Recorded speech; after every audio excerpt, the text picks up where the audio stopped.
नमस्कार मित्रों, आज की वीडियो में मैं खास करके इस विषय पर बात करूंगा कि अगर हम किसी ज़मीन का बैनामा लेने जा रहे हैं तो बैनामा लेने से पहले हमें क्या क्या पता कर लेना चाहिए। क्योंकि भारत का जो कानून है, संपत्ति अंतरण अधिनियम, वह भी यह कहता है कि कोई भी संपत्ति अगर आप खरीदने जा रहे हैं तो उसके बारे में पूरी तहकीकात कर लीजिए, पूरे मालूमात कर लीजिए। बाद में आप ये नहीं कह सकते कि हमें ये चीज़ पता नहीं थी। तो हम लोग देखते हैं कि ज़मीन जिससे लेना है मालूम पड़ा बाद में कि ज़मीन उसकी थी ही नहीं, या मालूम पड़ा कि 2 बिस्सा ही उसके ज़िम्मे थी, उसने 5 बिस्सा हमको लिख दिया, या ये मालूम पड़ा कि ज़मीन को किसी को बंधक रखा हुआ था और बंधक के बारे में उसने हमको बताया नहीं, ज़मीन बेच दिया, बंधक वाला हमको परेशान कर रहा है। तो इन सब सारी चीज़ों के बारे में अगर आप बैनामा लेने से पहले थोड़ा सा सक्रियता दिखाकर पता कर लें तो ज़मीन लेने के बाद, बैनामा लेने के बाद जो मुकदमेबाजी है उससे बचा जा सकता है। आप आसानी से, आराम से अपनी संपत्ति को खरीदने के बाद उसका उपभोग कर सकेंगे। तो ये कुछ चीज़ें जो बैनामा लेने से पहले जांच करना ज़रूरी है, उन्हीं चीज़ों के बारे में आज इस वीडियो के माध्यम से आप लोगों को बताऊंगा। तो बैनामा लेने में सबसे पहले तो 2 पक्षकार होते हैं, एक जो बैनामा करने वाला होता है, दूसरा जो बैनामा लेने वाला होता है। तो हमें सबसे पहले तो ये देख लेना चाहिए कि जो बैनामा कर रहा है, यानी जिस व्यक्ति की ज़मीन है, जो अपनी ज़मीन को हमें दे रहा है, वह वाकई उसका मालिक है या नहीं। अब ये बात पता कैसे लगेगी? तो हर ज़मीन का एक मालिकाना हक का दस्तावेज होता है। जैसे उत्तर प्रदेश में खेती की अगर ज़मीन है तो खेती की ज़मीनों पे खतौनी होती है। तहसील से आप खतौनी निकलवा कर ये पता कर सकते हैं कि उस ज़मीन का मालिक कौन है। लेकिन खतौनी से हिस्सा पता नहीं लगता है कि किस व्यक्ति का कितना हिस्सा है। तो कई बार ऐसा होता है कि कुछ लोग ज़मीन खरीदते हैं और बेचते हैं। तो अगर किसी ने ज़मीन को खरीदा हुआ है तो आप उससे उस बैनामे का कागज़ ले लीजिए जिससे उसने उसको खरीदा हुआ है। बैनामे में साफ साफ लिखा रहेगा कि उसने कितनी ज़मीन खरीदा था। तो उससे आपको ये पता लग जाएगा कि इस व्यक्ति के पास कितनी ज़मीन है और ये कितनी ज़मीन हमको अधिकतम लिख सकता है। और अगर मान लीजिए ज़मीन खरीदी हुई नहीं है, पैतृक संपत्ति है, पिता की संपत्ति है, बाप दादे की संपत्ति है, तो आपको पीछे की, जैसे फसली वर्ष खतौनी चलती है, तो उनके पिताजी के जीते जी जो फसली वर्ष रहा वहाँ तक की खतौनी निकलवानी पड़ेगी तहसील से। वो खतौनी निकलवा लीजिए जिसमें उनके पिताजी का नाम रहा था। वहाँ से आपको ये पता लग जाएगा कि उनके पिताजी का कितना हिस्सा था और उनके पिताजी के गुजरने के बाद जो भी उनके उत्तराधिकारी थे उनका कितना हिस्सा बना, ये आप बड़ी आसानी से जान पाएंगे। तो आपको ये पता लग जाएगा कि ज़मीन का असल मालिक कौन है और जो मालिक है असल में ज़मीन का कितना हिस्सा उसके हिस्से में आता है। ये 2 चीज़ जब आप जान गए, ज़मीन का मालिक कौन है और जब कितनी ज़मीन उसकी है, तो दूसरी चीज़ ये होती है कि ज़मीन के बारे में पता किया जाए कि ज़मीन पर कब्जा किसका है।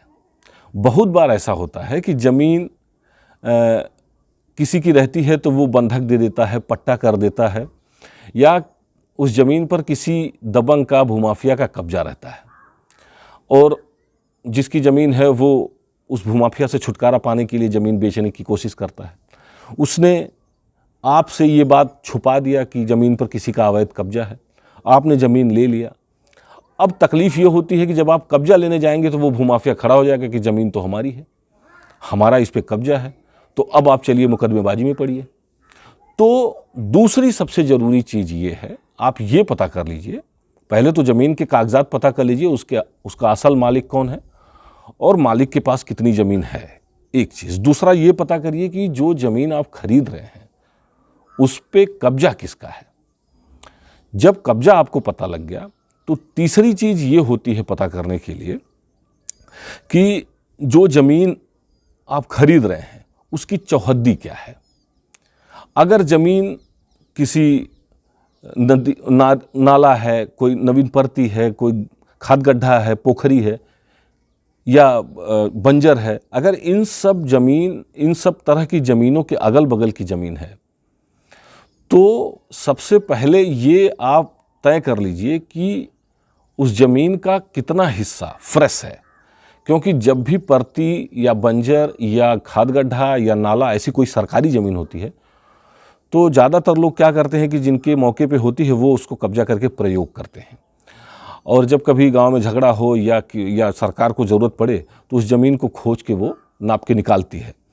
तो बहुत बार ऐसा होता है कि आप ज़मीन लेने गए और बगल में परती की ज़मीन थी, लिखने के लिए तो व्यक्ति अपनी ही ज़मीन आपको लिखेगा, परती तो लिखेगा नहीं, लेकिन कब्जा उसने अपनी ज़मीन प्लस थोड़ा सा आपको परती में भी दे दिया। और जब कभी परती की ज़मीन निकाली जाएगी तो मालूम पड़ा कि आपने जो ज़मीन लिखवाया है उससे कम ही ज़मीन आपको मिली। तो अगर ज़मीन के चारों तरफ देख लीजिए, चौहद्दी में ये देख लीजिए कि कहीं कोई सरकारी ज़मीन तो नहीं है। अगर सरकारी ज़मीन चौहद्दी के अगल बगल है तो ये आप 100% श्योर हो लीजिए कि जो ज़मीन आप ले रहे हैं उसमें सरकारी ज़मीन का कोई हिस्सा नहीं पड़ रहा है। ये 3 चीज़ें जब आप कंफर्म कर लेंगे तो आप ज़मीन लेने के लिए तैयार हैं। ज़मीन का जो बैनामा लिखा जाता है, बैनामे के लिखने में भी हम लोग देखते हैं कि इस तरह से लिखा जाता है कि बैनामे को बाद में अगर किसी की जो है ईमानदारी कह लीजिए या उसकी इच्छा कर लीजिए पलट जाए, उसका मन पलट जाए कि अरे ज़मीन तो मुझे बेच भले दिया हूँ, फिर से ले लूँगा बेईमानी करके, तो जब आप लिखवाते हैं बैनामे को तो इस तरह से लिखवाइए कि पढ़ने के बाद जो स्थिति एक्चुअल में रही हो वही उसमें लिखा हुआ मिलना चाहिए। जैसे कोई आपके पास ज़मीन बेचने के लिए आया, वो कह रहा है कि भैया हमको पैसे की ज़रूरत है, ज़मीन आप ले लीजिए, और आपने कहा चलिए ठीक है हम ज़मीन आपकी ले लेते हैं। तो बैनामे में भी यही बात लिखी जानी चाहिए कि हमें पैसे की आवश्यकता है जिसके कारण हम ज़मीन को बेच रहे हैं। लेकिन कई बार ऐसा होता है कि बैनामा लिखने वाले अपने मनमाने तरीके से कुछ भी बैनामे में लिख देते हैं कि हमको जो है अच्छा रेट मिल रहा है, हमारी शिक्षा दीक्षा के लिए आवश्यकता है, और मालूम पड़ा उसके पास कोई बालक है ही नहीं, कोई शिक्षा दीक्षा की कोई आवश्यकता नहीं। लिख देंगे कि हमको मकान बनाने के लिए पैसे की आवश्यकता है इसलिए हम ज़मीन को बेच रहे हैं, और मालूम पड़ा बेचने वाले के पास पहले से ही बढ़िया मकान बना हुआ है। तो इन सब सारी चीज़ों को ध्यान देना पड़ता है कि आप जिससे ज़मीन ले रहे हैं वो ज़मीन आपको क्यों बेच रहा है, और अगर वो कारण आपको पता लग गया है तो उस कारण को बैनामे में लिखवाइए कि इस कारण से ज़मीन ये बेच रहे हैं और मैं इनको पैसा देके खरीद रहा हूँ।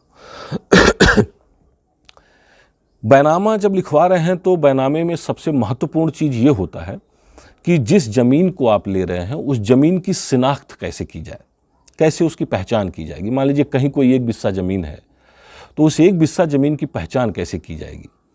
तो ज़मीन की चौहद्दी से ही उसकी पहचान की जाती है कि कोई ज़मीन अगर है तो उसके पूरब दिशा में कौन है, पश्चिम दिशा में कौन है, उत्तर कौन है, दक्षिण कौन है, ये सारी चीज़ें देखकर पता कर ली जाती हैं। बहुत बार ऐसा होता है कि मान लीजिए कोई 1 बीघे का प्लॉट है, कोई एक चेक है जो 1 बीघे की है, 20 बिस्से की है, उसमें 5 भाई हैं, तो 4-4 बिस्सा एक एक जने को पड़ गया। चारों जने मान लीजिए कि मेड़ बना के उस 1 बीघे में 4-4 बिस्से की मेड़ बना के पाँचों जने आराम से अपना खेती कर रहे हैं।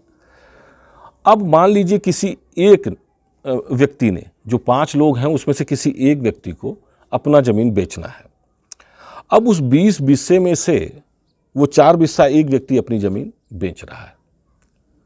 तो इस 4 बिस्से की चौहद्दी क्या दी जाए, ये कई बार कई बैनामों में लोग गलत लिखवाते हैं।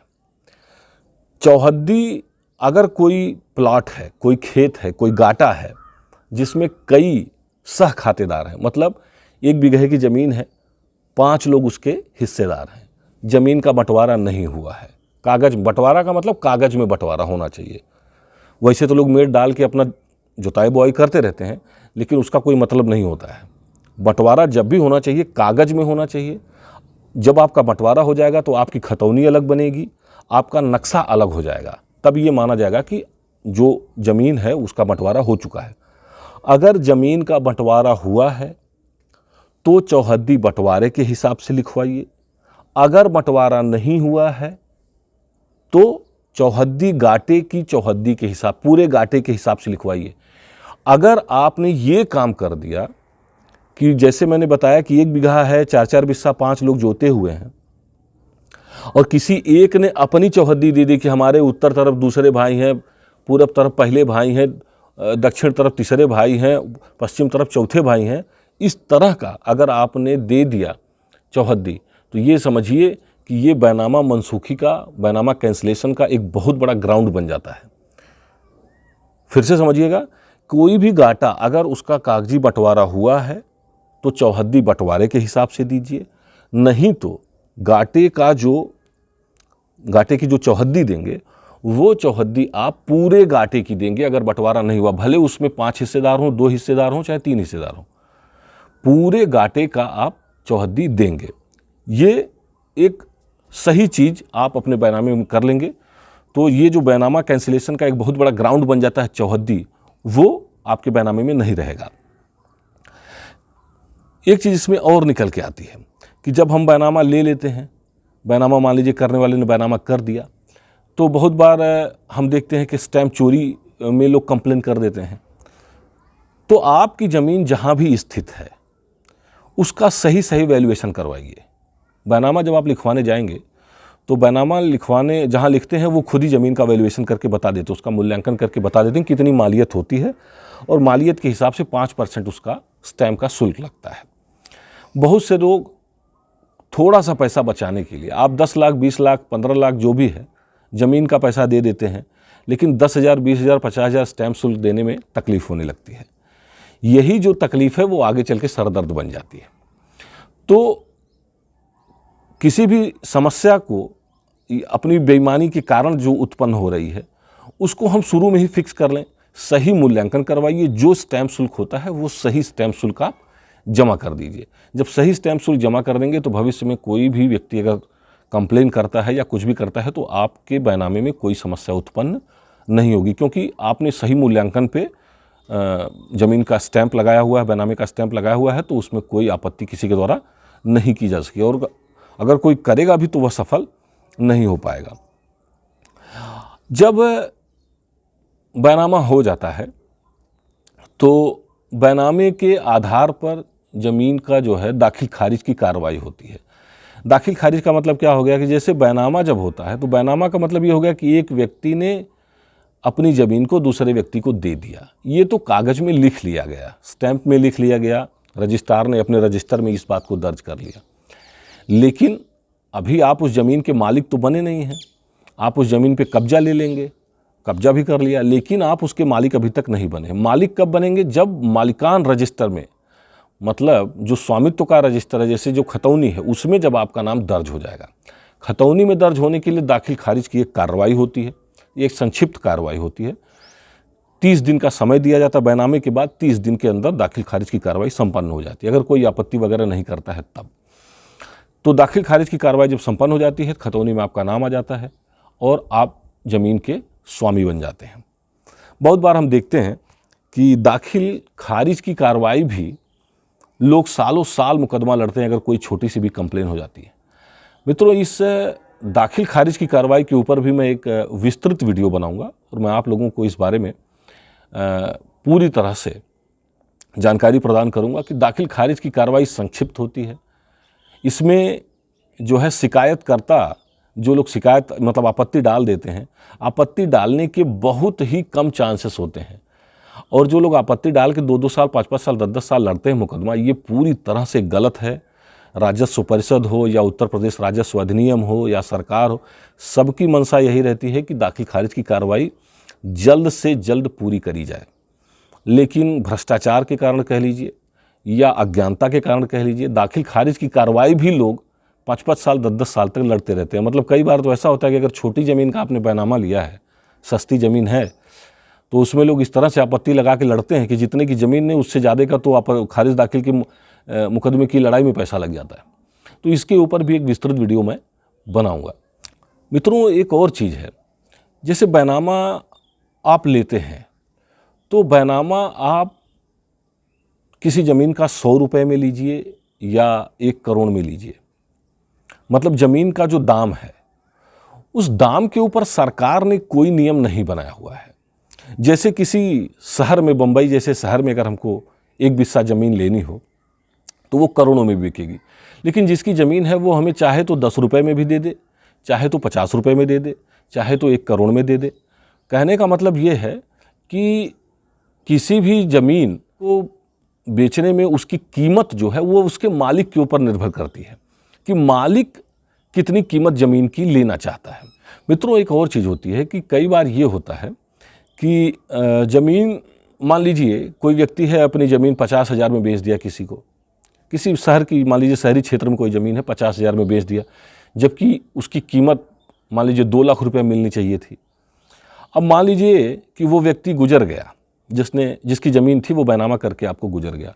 अब उसके लड़के, उसके परिवार वाले कहते हैं, अरे ये तो ज़मीन बड़े सस्ते में लिखवा लिया इसने, इसका मतलब इसने हमारे पापा को ज़मीन दिया, हमारा पैसा नहीं दिया, हमारे पिताजी को पैसा नहीं दिया होगा, 50,000 में कैसे लिखवा लिया। तो वो आपत्ति करने उठ जाएगा।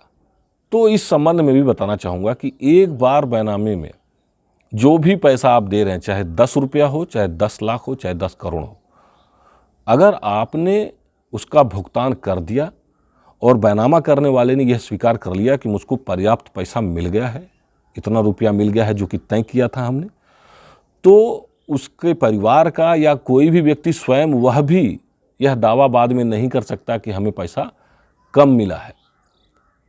तो ये भी एक चीज़ देखने वाली है कि जो ज़मीन का प्रतिफल होता है, जो बैनामे की कीमत होती है, वो कुछ भी हो सकती है, वो कम भी हो सकती है, बहुत अधिक भी हो सकती है। मतलब जिसकी ज़मीन है वो कितने में दे रहा है और लेने वाला कितना उसको दे रहा है, दोनों में जब सहमति बन जाती है तो ज़मीन का बैनामा हो जाता है। तो ज़मीन के पैसे के ऊपर कोई बवाल, कोई मुकदमेबाजी आगे चल के नहीं हो सकती है। ऐसा बहुत ही कम मुकदमों में होता है कि ज़मीन का पैसा कम मिलने की वजह से बैनामा कैंसिल हुआ हो। बहुत ही कम मामलों में ऐसा होता है, और जहाँ पे सही में लोग फ्रॉड करते हैं कि चलिए मैं आपको 5 लाख दे दूंगा और 3 लाख ट्रांसफ़र करके 2 लाख रखे ही रह गए, तो वहाँ पे जहाँ पे सही में ऐसा होता है वहाँ पे तो कैंसिल हो जाता है, लेकिन ज़्यादातर ये कैंसिल होता नहीं है पैसे के ऊपर, कि किसी भी ज़मीन की कीमत हमको कम मिली, अगर बैनामा आपने कर दिया और आपने स्वीकार कर लिया कि हाँ हमें पैसा मिल गया है, तो फिर आप दोबारा ये नहीं कह सकते कि हमको पैसा कम मिला है। तो ज़मीन का पैसा जब भी दे रहे हैं आप, तो बैनामे में इस बात को भी लिखवाइए कि हमको ज़मीन की कीमत मिल गई है, जैसे भी मिली है, चाहे ट्रांसफ़र से मिली हो, चाहे कैश मिला हो, उसको लिखवाइए।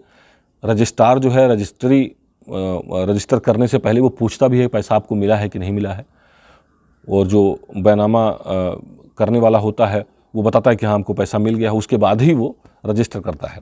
तो ये सारी प्रक्रिया होती है पैसे के ऊपर। मित्रों, बैनामे में एक और चीज़ मैं आप लोगों को बताना चाहूँगा कि जैसे मान लीजिए कि किसी ज़मीन के 3 सह खातेदार हैं, या ये कह लीजिए कि एक व्यक्ति की ज़मीन है जिसके पास 3 लड़के हैं, और यदि उस व्यक्ति की मृत्यु हो जाती है तो वो 3 लड़के उसके उत्तराधिकारी होंगे, ज़मीन उन 3 लड़कों को मिल जाएगी। अब उन तीनों लड़कों में से मान लीजिए कोई एक लड़का ज़मीन बेचना चाहता है, तो जो लड़का ज़मीन बेचना चाहता है वह सबसे पहले ज़मीन अपने 2 भाइयों को बेचने के लिए प्रस्तावित करेगा। वह ज़मीन सबसे पहले खरीदने का अधिकार उसके 2 भाइयों का है। अगर उन 2 भाइयों ने ज़मीन खरीदने से मना कर दिया, तब वह तीसरा भाई जो है वह किसी और को ज़मीन बेच सकता है। लेकिन अगर उसके 2 भाइयों ने ज़मीन कह दिया कि ठीक है हम लेंगे, और आपने किसी और को बेच दिया, तो वो बैनामा कैंसिल हो जाएगा। जो ज़मीन है वह उन 2 भाइयों को वापस ट्रांसफ़र हो जाएगी। ये कानूनन ये प्रावधान है, ये सेक्शन 20 हिंदू उत्तराधिकार अधिनियम, ट्रांसफ़र ऑफ प्रॉपर्टी एक्ट में भी ये चीज़ें हैं कि ज़मीन पे पहला अधिकार जो होता है, जिसे प्रीएम्पशन राइट कहते हैं, ज़मीन पे पहला अधिकार, इसके लिए ज़रूरी यह है कि एक ही पिता की संतान होनी चाहिए, और जो भी ज़मीन है उसमें वो सह खातेदार होने चाहिए, मतलब वो भी उसके मालिक होने चाहिए। तो अगर कोई ज़मीन आप खरीदने जा रहे हैं किसी व्यक्ति से जिसके सगे भाई हैं और वो उसकी पैतृक ज़मीन है, तो अगर उसके सगे भाई ज़मीन नहीं ले रहे हैं तो उनके सगे भाइयों से एनओसी ले लीजिए कि हाँ हमें ये ज़मीन ऑफ़र कर रहे थे, लेकिन हमें ज़मीन की आवश्यकता नहीं है, इसलिए हम ज़मीन नहीं ले रहे, ये ज़मीन किसी और को बेच सकते हैं।